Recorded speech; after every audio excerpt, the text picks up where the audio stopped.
भगवान ने बाली को सामने से नहीं मारा, कहां से मारा? छुप करके मारा, बगल से मारा। क्यों? क्या जरूरत थी? आज तक राम जी पर यह सवाल खड़ा रहता है कि राम जी ने बाली को छिप करके क्यों मारा। लोग सवाल करते हैं राम जी ने गलत किया, छिप के मारा, ये तो अधर्म है। अच्छा, राम जी ने बाली को छिप करके मारा, इसमें लोगों को अधर्म दिखता है, लेकिन उसके पीछे की पूरी जो कहानी है वो लोग नहीं जानते। आओ, राम जी ने छिप करके क्यों मारा, इसके पीछे भी जो कारण है वो जरा समझने की कोशिश करें। बात यह है कि जब राम जी सीता की खोज करते करते ऋष्यमुख पर्वत पर आए तो वहां पर राम जी की भेंट सुग्रीव से हुई। राम जी ने सुग्रीव से भेंट की और राम जी ने सुग्रीव को मित्र कह करके बुलाया, आप मेरे मित्र हैं। अब राम जी की और सुग्रीव की क्या हो गई? मित्रता हो गई। अब जब मित्रता हुई, दोस्त बने, तो राम जी ने पूछा कि मित्र, तुम्हारा परिवार कहां है, तुम्हारी फैमिली कहां है? तुम जंगल में अकेले हो, तुम्हारी पत्नी कहां है, तुम्हारे बच्चे कहां हैं? तब सुग्रीव ने रोते रोते अपनी पूरी दास्तां सुनाई कि मेरी पत्नी पर मेरे भाई ने कब्जा कर लिया है, मेरा भाई है बाली। एक दिन क्या हुआ कि एक मय दानव आया हमारे नगर में, बहुत बलशाली था, बहुत बड़ा राजा था, मय राक्षस था। उसने हमारे भाई बाली को ललकारा तो भाई उससे लड़ने के लिए गए, वो एक गुफा में जाके घुसा। मेरे भाई ने कहा कि सुग्रीव, मैं 15 दिन तक तुम मेरा इंतजार करना, यदि 15 दिन में मैं आ गया तो आ गया, वरना तुम मुझे मरा हुआ जान लेना कि मैं मर गया। कितने दिन के लिए बोला बाली ने? 15 दिन। अब उस गुफा में चले गए और उस राक्षस का बाली से युद्ध होता रहा। अच्छा, युद्ध होते होते 1 महीना बीत गया। राम जी, सुग्रीव जो है अपने बाली भैया का 1 माह तक इंतजार किया। भाई ने बोला था 15 दिन देखना रास्ता, लेकिन अब सुग्रीव ने कितने दिन इंतजार किया? पूरा 1 माह। 1 माह इंतजार किया। 1 माह में भी जब सुग्रीव के भैया बाली लौट करके नहीं आए, तब सुग्रीव को लगा कि बाली मर गया। तो उस गुफा में एक बड़ा सा पत्थर रख करके सुग्रीव, कि कोई आ ना जाए। अच्छा, सुग्रीव को वरदान था कि तुम जो पत्थर रखोगे उसे कोई ना हिला पाएगा, केवल बाली। अच्छा, बाली उस राक्षस को मार दिया। 1 माह लगा। जब आया तो उसने पत्थर देखा। अब पूरे नगर में यह हुआ कि अब बाली मारा गया तो अब राजा कौन बने, किष्किंधा का? तो सबने जबरदस्ती सुग्रीव को बिठा दिया, बोले आप राजा बन जाओ, आप राजा बन जाओ। सुग्रीव को राजा बना दिया। अब जैसे सुग्रीव राजा बने, राजगद्दी पर बैठे, तब तक बाली आया और बाली को लगा, अच्छा तू चाहता था कि मैं मर जाऊं और तू राजा बन जाए। सुग्रीव अपनी सफाई देता कि भाई, सुग्रीव की तो इच्छा थी नहीं कि राजा बन जाए, वहां के लोगों ने जबरदस्ती बना दिया। और सुग्रीव की गलती कहां थी? बेचारे ने, तुमने 15 दिन बोला तो उसने 1 माह इंतजार किया, लेकिन बाली ने एक ना सुनी, एक ना, नहीं तू गलत है, तू गलत है, तू गलत है। अच्छा, भाइयों का झगड़ा क्यों होता है?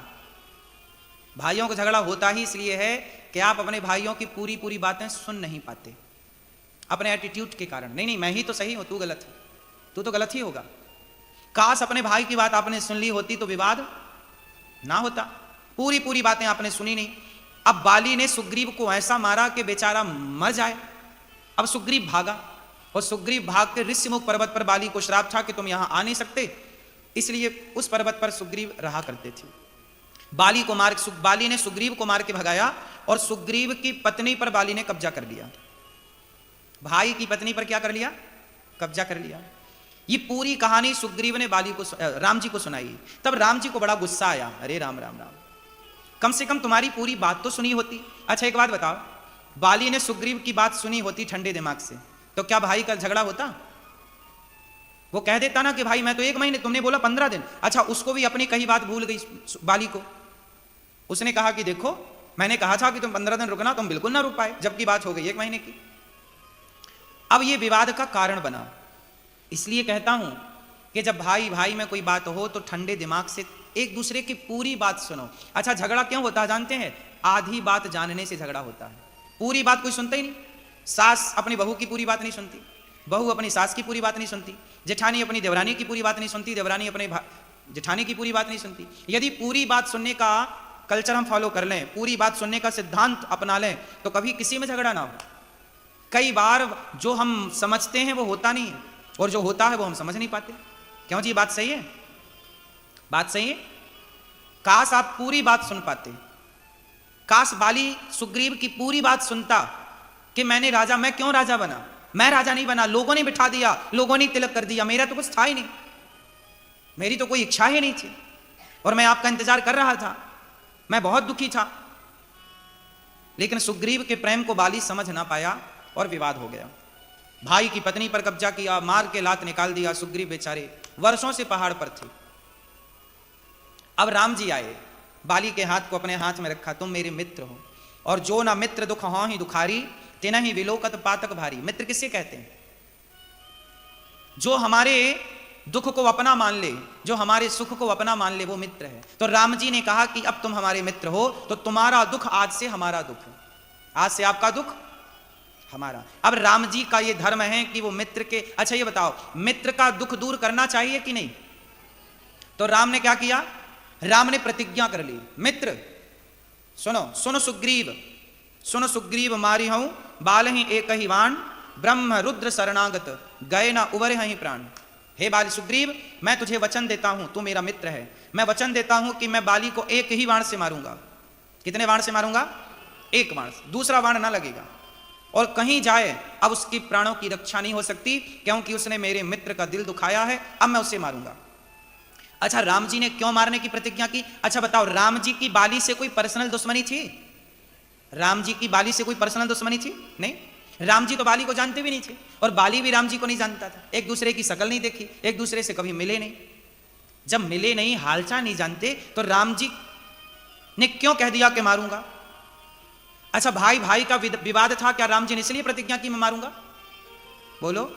नहीं, राम जी ने इसलिए कहा मारने का, क्योंकि बाली ने जो गलती की वो अक्षम्य है, मतलब क्षमा करने योग्य नहीं। क्या कि तुमने चलो भाई को लात मारा, ठीक है, तुमने भाई को निकाल दिया, ठीक है, यहां तक सब सही है, पर तुमने भाई की पत्नी पर कब्जा कर लिया, यह गलत था। इसलिए राम जी ने कहा कि नारियों पर जो अत्याचार हो रहा था, उस जमाने में राम जी नारियों पर जिसने अत्याचार किया उसका सर्वनाश कर दिया राम जी ने। नारियों पर अत्याचार जब हुआ तो उस जमाने में नारियों के पक्ष में खड़े होकर राम जी ने नारियों को न्याय दिलाया है, वरना बाली जैसों से पंगा कौन लेता भाई? बताओ। बाली ने, कि अब सोचिए कि जब बाली ने सगे भाई की पत्नी पर कब्जा कर लिया, तो औरों की पत्नियों को तो वो गाजर मूली समझता रहा होगा। क्यों? किसी को भी उठा लाया, जो काम रावण का था, जो पसंद आया ले आए, जो पसंद आया ले आया, वही काम बाली का था। अच्छा, बाली और रावण की दोस्ती थी। आपने सुना होगा कि बाली रावण से ज्यादा ताकतवर था। बाली ने रावण को कहां दबाया? यहां कांख में दबाया, बगल में दबाया। इसलिए अंगद और रावण का जो बेटा था अक्षय कुमार, इनकी पटती नहीं थी। एक दिन अक्षय कुमार को अंगद ने खूब मारा लंका में, तो अक्षय कुमार ने शिकायत कर दी गुरुजी से कि अंगद ने मारा है। तो गुरुजी ने श्राप दे दिया, अंगद आज के बाद तूने अक्षय कुमार को मारा और अक्षय कुमार ने तुझे यूं भी मार दिया तो तू मर जाएगा। इसलिए जब लंका जाने की बारी आई तो अंगद से कहा गया था तुम जाओगे लंका? बोले मैं चला तो जाऊंगा पर वापस नहीं आ सकता। क्यों? बोले अक्षय कुमार एक भी मार देगा तो मैं मर जाऊंगा। इसलिए हनुमान जी लंका गए तो सबसे पहले हनुमान जी ने अक्षय कुमार को मारा। किसको मारा? अक्षय कुमार को मार संहारा। हनुमान जी लंका गए, सबसे पहले किसे मारे? अक्षय कुमार को। तो राम जी ने कहते हैं बाली को मारूंगा। अच्छा, अब सुग्रीव बाली का युद्ध हुआ, राम जी ने माला पहनाया सुग्रीव को और पीछे खड़े होकर के राम जी ने बाण मारा और बाली को बाण लगा, वो बाली मर गया। अब सवाल खड़ा हुआ कि राम जी ने सामने से क्यों नहीं मारा, पीछे से क्यों मारा? इसके दो कारण हैं, दोनों कारण बहुत ध्यान से सुनिएगा। पहला कारण तो ये कि राम जी वचन दे चुके थे सुग्रीव को कि मारूंगा, तो चलो मारते, सामने से क्यों नहीं मारा? सामने से यदि राम जी मारते, चलो राम जी सामने खड़े होते तो बाली शरण में आ जाता। राम जी की शरण में कौन आ जाता? और राम जी की दूसरी प्रतिज्ञा है कि शरणागत कहूं जे तजहि हित अनहित अनुमान, ते नर पावर पापमय तिनहि विलोकत हान। राम जी कहते हैं कि जो मेरी शरण में आएगा, चाहे वो कितना भी बड़ा पापी हो, मैं उसे क्षमा कर दूंगा। यदि बाली शरण में आता, अब जरा ध्यान से सुनना इन लाइनों को, यदि बाली राम जी की शरण में आता और राम जी कर देते क्षमा, तो सुग्रीव क्या बोलता? अच्छा, आपने बाली से दोस्ती कर ली और मित्र को दिया वचन, भुला दिया, तो राम जी पर कौन सा कलंक लगता? कि राम जी ने अपने सुग्रीव मित्र को धोखा दे दिया। क्यों जी, लगता कि नहीं? एक तरफ तो आप कहते हैं कि मैं बाली, बात सही है, तो राम जी ने इसलिए बाली को छिप करके मारा। अच्छा, जब बाण मारा तो बाली ने पूछा कि क्यों मारा, मेरी गलती क्या? अब राम जी ने गलती बताई। बाली बोला कि कारण कवन नाच मोहि मारा, मैं बैरी सुग्रीव प्यारा, क्यों मारा आपने मुझे? तब राम जी ने कहा, अनुज बधु भगनी सुतनारी सुन सट कन्या समयचारी, इन्हें को दृष्टि बिलोकें जोई, ताहि बधे कछु पाप न होई। तुमने अपने भाई की पत्नी को जो तुमने हड़प लिया, भाई की पत्नी के साथ जो गलत किया, इसलिए तुम्हें मारा मैंने। अब बाली बोला मैं तो बंदर हूं, तो बंदर तो किसी के संग रहे, बंदर तो बंदर। राम जी बोले यदि तुम बंदर हो तो बंदर कहीं का राजा बनता है क्या? यदि तुम बंदर हो तो क्या बंदर कहीं का राजा बनता है? जबकि बाली कहां का राजा था? बोलो, किष्किंधा का राजा। तुम राजा हो, तुम्हारी सेना है, तुम कोई सामान्य बंदर थोड़ी हो। ये बाली कौन है जानते हैं? बाली इंद्र का बेटा है। बाली कौन है? इंद्र का बेटा। सामान्य नहीं है ये, बंदर ना समझ लेना, बंदर के रूप में है। जैसे हनुमान जी बंदर हैं क्या? बोलो, हनुमान जी बंदर नहीं है, बंदर के रूप में। गंगा नदी नहीं है, नदी के रूप में है। गिरिराज जी पर्वत नहीं है, पर्वत के रूप में है। राम मनुष्य नहीं है, मनुष्य के रूप में है। इन्हें जो दिख रहा है उससे अलग हैं चीजें। इसलिए हमें ये नहीं मानना चाहिए कि गंगा एक नदी है। अरे गंगा नदी के रूप में है, गंगा नदी नहीं है। इसलिए गंगा को माता कहते हैं हम लोग। क्या बोलते? गंगा मैया, गंगा गंगा मैया। इसलिए हनुमान जी बंदर के रूप में हैं, बंदर नहीं। राम मनुष्य के रूप, विप्रधेनु सुर संतहित लीन मनुज अवतार। राम जी कौन है? मनुष्य बने ना। किसके लिए बने? धरती के पाप को खत्म करने के लिए, उतारने के लिए, कम करने। परित्राणाय साधूनां विनाशाय च दुष्कृतां धर्म संस्थापनार्थाय संभवामि युगे युगे। राम जी मनुष्य जैसे दिख रहे हैं। राम मनुष्य। कौन है राम? बोलो मैया, राम कौन है? कौन है राम? मनुष्य। राम भगवान है। कौन है राम? कौन है राम? कृष्ण मनुष्य जैसे दिखते हैं। कृष्ण मनुष्य, हां, ये चीजें समझने की है। जैसे भागवत पुस्तक के रूप में दिखती है पर पुस्तक नहीं। भगवद गीता पुस्तक के रूप में दिखती है, पुस्तक नहीं। प्रत्यक्षः कृष्ण एव ही। गीता भागवत ये प्रत्यक्ष भगवान का स्वरूप है। इसलिए हमारे जो सिख भाई हैं वो पूजा करते ना गुरु ग्रंथ साहब की, क्योंकि जो गुरु ग्रंथ साहब है वो पुस्तक के रूप में दिखता है पर वो पुस्तक नहीं है। ऐसे हमारी गीता, हमारी भागवत जी, रामचरितमानस ये पुस्तक के रूप में है, पुस्तक नहीं है।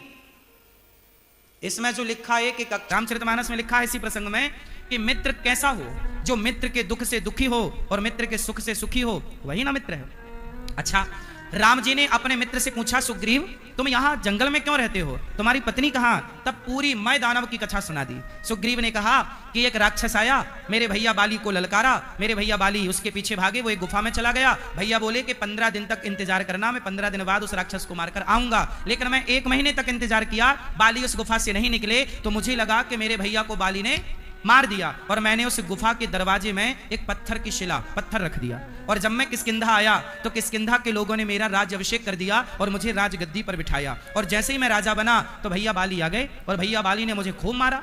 मेरी एक ना सुनी, मैं कहता रहा पर वो ना सुने। इतना मारा कि प्रभु मैं मरने वाला था। तब मैं भाग करके यहाँ ऋष्यमुख पर्वत पे आ गया। ऋष्यमुख पर्वत में आ गया और यहां आया तो ये श्राप के कारण बाली नहीं आता। यहां एक संत जी ने श्राप दिया कि तू यहां जाएगा समाप्त हो जाएगा, तो मैं यहां बच गया, वरना ये मार डालता मुझे बाली। राम जी ने कहा, राम राम राम सुग्रीव, तुम्हारे भाई ने तो बड़ा अत्याचार किया। अच्छा ये बताओ, सुग्रीव और बाली की लड़ाई में गलती किसकी थी? उत्तर दो। सुग्रीव और बाली की लड़ाई में गलती किसकी थी, सुग्रीव की या बाली की? उत्तर। मैया क्या बोलती तू? क्या उत्तर है? सुग्रीव और बाली की लड़ाई में किसकी गलती थी? हैं? अच्छा भैया बताओ, भैया दादाजी बताओ, कौन गलत है? कौन? बाली। बाली की गलती है। क्या गलती है? बाली की गलती यह है कि उसने सुग्रीव की एक ना सुनी, जबकि सुग्रीव से बाली ने कहा था कि तुम 15 दिन इंतजार करना, लेकिन बेचारा सुग्रीव कितने दिन इंतजार किया? 1 महीना। अब सुग्रीव ने तो बेचारे ने 1 महीना कि उसे लगा कि मर गया होगा, और जब मर गया तो वो आया तो उसे जबरदस्ती राजा बना दिया। मारने के पहले एक बार सुग्रीव को, बाली को सुग्रीव का पक्ष तो सुनना था ना? नहीं ना? नहीं सुना तो लड़ाई हो गई। आज भाई भाई की लड़ाई केवल इसलिए होती है कि एक पक्ष सुना जाता है, दूसरा पक्ष सुना ही नहीं जाता, इसलिए लड़ाइयां होती हैं। आज भी ये सुग्रीव बाली की लड़ाइयां खत्म नहीं हुई। आज भी भाई भाई के झगड़े इसी बात पर हैं कि एक भाई अपनी बात कह देता है, एक भाई बोला कि तू गलत है। अरे भाई, आप एक बार उसका पक्ष तो सुनो कि वो गलत कैसे है। वो अपनी सफाई में भी तो कुछ कहना चाहेगा। हो सकता है कंफ्यूजन हो, गलतफहमी हो। क्यों जी? लड़ाइयों में कई बार गलतफहमियां होती हैं कि नहीं? हाँ या ना? होती है ना? तो सुनो, सुग्रीव और बाली की लड़ाई में क्या हो गया? गलतफहमी। अच्छा, अब जब राम ने पूरी कथा सुनी, सुग्रीव ने रोते हुए कहा कि मुझे लात मार के निकाल दिया और मेरी पत्नी पर कब्जा कर लिया। तब राम जी को गुस्सा आया। राम जी ने कहा, बाली सुग्रीव सुन सुग्रीव, मारी हूं बाल ही एक ही बाण, ब्रह्म रुद्र शरणागत गए ना उबर ही प्राण। हे सुग्रीव। अच्छा, राम ने प्रतिज्ञा कर ली। क्या प्रतिज्ञा कर ली? कि सुन सुग्रीव, मारी हूं बाल ही एक ही बाण। हे सुग्रीव, मैं बाली को मारूंगा, एक ही बाण से मारूंगा। अच्छा, राम ने क्या कर ली? सुग्रीव के सामने बाली को मारने की जोर से प्रतिज्ञा कर ली। राम ने वचन दे दिया, सुग्रीव मैं तुझे वचन देता हूं कि मैं बाली को मारूंगा और एक ही बाण से मारूंगा। हो गया? अब चलते हैं आगे। अब जब राम आगे गए तो राम जी देखे कि सुग्रीव और बाली की लड़ाई चल रही है। सुग्रीव बाली लड़ रहे हैं दोनों युद्ध। राम जी को लगा कि यदि मैं सामने चला गया बाली के, और यदि राम जी बाली को सामने से मारते तो कुछ बातों का ध्यान आपको रखना है। क्या? यदि राम जी खड़े हो जाते बाली के आगे तो बाली क्या करता? तुरंत दौड़ के राम जी की शरण में चला जाता, क्योंकि राम की बाली से कोई दुश्मनी नहीं थी। भाई, बाली राम से लड़ता क्यों, ये तो बताओ। बाली राम से, उसकी दुश्मनी सुग्रीव से है, बाली राम से क्यों? यदि तराजू में दोनों आरोप रखे जाएं तो बताओ किस आरोप का पलड़ा भारी था? उत्तर दो, ब्रजवासी हमारे उत्तर देंगे। किस आरोप का पलड़ा भारी था? बोलो, कौन सा? धोखा। सुग्रीव को वचन दे चुके थे तो पूरा करना था, नहीं करते तो धोखा का आरोप लगता। तो राम जी को कोई धोखेबाज ना कह सके, लेकिन लोग तो ये कहेंगे छिपके क्यों मारा? तो कहते रहे। भाई, राम जी ने तो कह दिया ना कि ताही वधे कछु पाप ना होई। जिसने पराई स्त्री के साथ दुराचार किया है उसे आगे से मारो, पीछे से मारो, ऊपर से मारो, नीचे से मारो, बस मारो। उनको मारना ही धर्म है, उनको मारना ही। बोलो। अच्छा, ये बताओ, भगवान श्री कृष्ण भीम भैया से क्या कहते हैं? ए भीम, गदा लो और जरा दुर्योधन की जंघा तोड़ दो। जबकि गदा युद्ध का नियम क्या है? ऐसा दाऊ जी तो यही है ना? दाऊ जी महाराज तो यही कुंड है ना दाऊ जी का। अब बताओ, दाऊ जी हमारे दादा दाऊ दयाल, दाऊ जी कह रहे कन्हैया ये क्या हो रहा? अधर्म हो रहा है। क्या अधर्म हो गया दाऊ जी? बोले ये दुर्योधन की जंघा पर वार कर रहा है भीम, जबकि गदा युद्ध का नियम है कि गदा को कहां नहीं मारते? जांघों पर। गदा का प्रहार कहां नहीं करते? बोलो, कहां नहीं करते?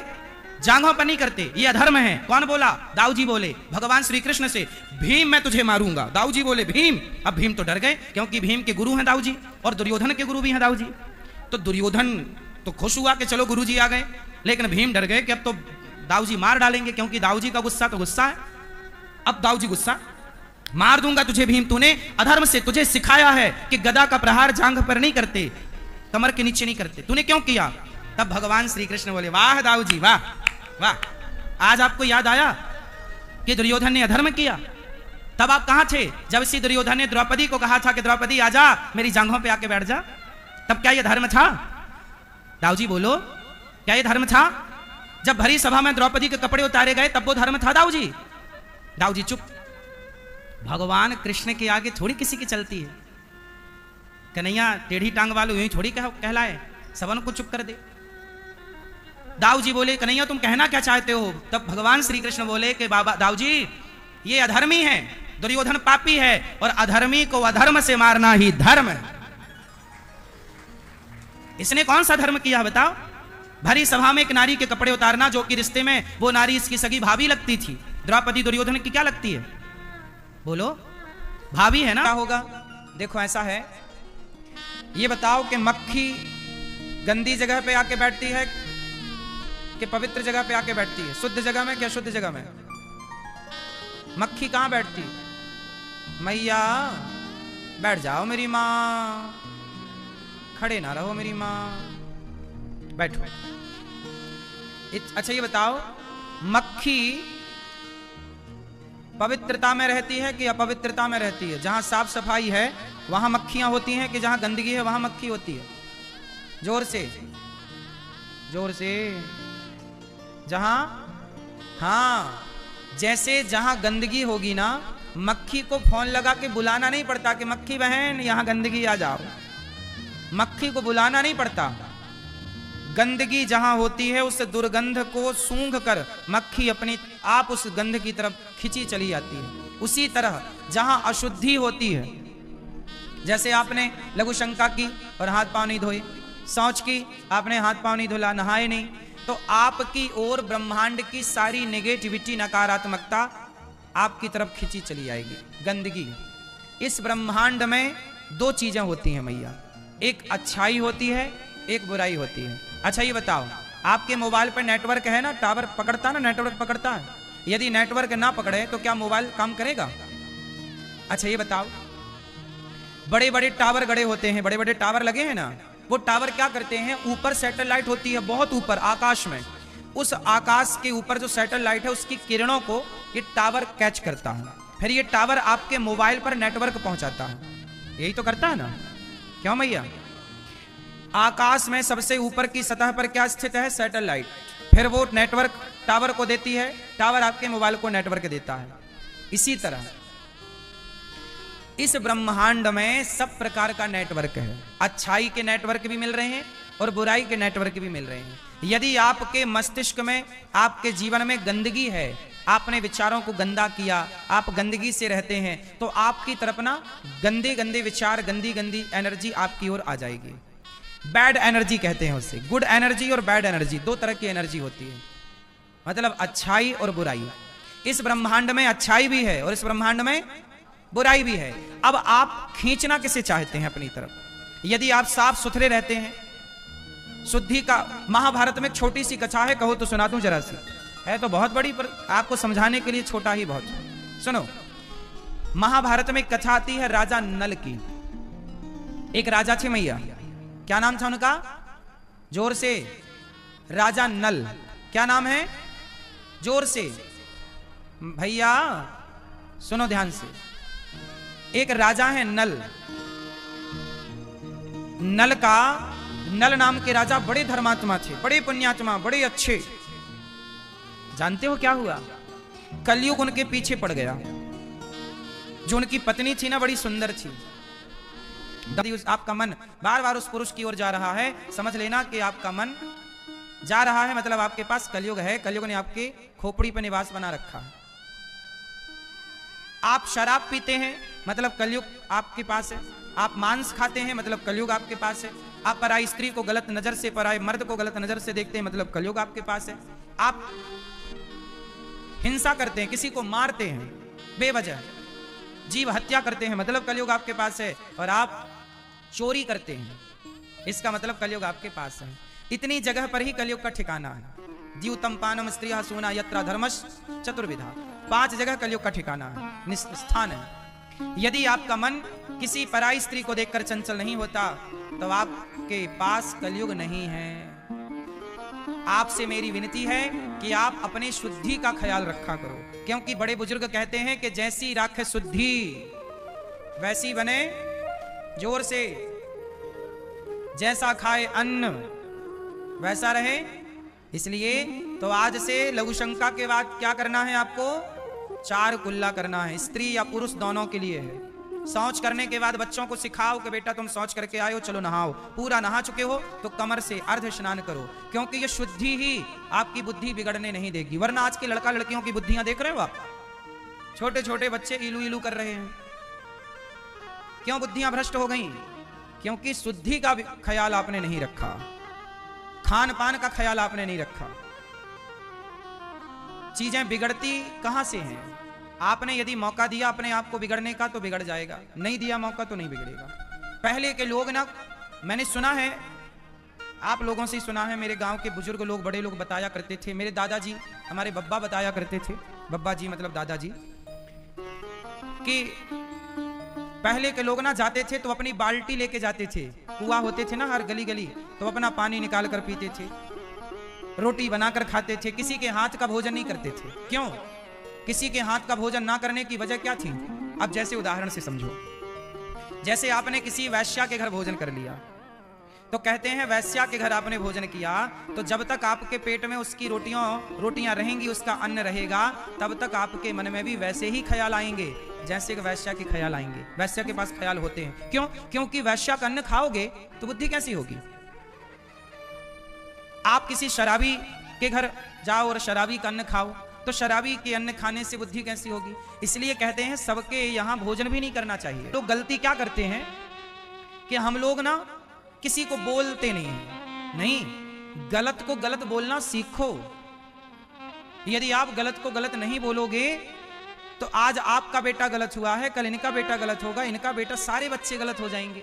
जिन लड़कों को, जिन युवाओं को काम करना चाहिए था, पैसा कमाना चाहिए था, गृहस्थी को संभालना चाहिए था, आज वो लड़के गुटखा खा रहे हैं, सिगरेट पी रहे हैं, गांजा पी रहे हैं, दारू पी रहे हैं। हमारे अपने क्षेत्र में कितने छोटे छोटे बच्चे गुटखा खा रहे हैं, कितने छोटे छोटे बच्चे गांजा पी रहे हैं। क्या हम सबकी जिम्मेदारी नहीं है? अब जैसे हमारे गांव में पहले ये हाल था कि कोई भी लड़का बीड़ी पीता था ना, और कोई गांव का बड़ा बुजुर्ग आ जाए तो वो बीड़ी फेंक देता था। मतलब कोई भी बूढ़ा होता था उसका सम्मान करता था। हमारी उम्र के लड़के बीड़ी बीड़ी पीते थे और गांव का कोई बूढ़ा आ जाए ना तो बीड़ी फेंक देता था या बुझा देता था। यार इतना मतलब बड़ों के प्रति सम्मान था। अब तो बूढ़े के मुंह पे वो धुआं फेंक रहा है मुंह से निकाल कर, अब तो बिल्कुल इज्जत नहीं कर रहा है।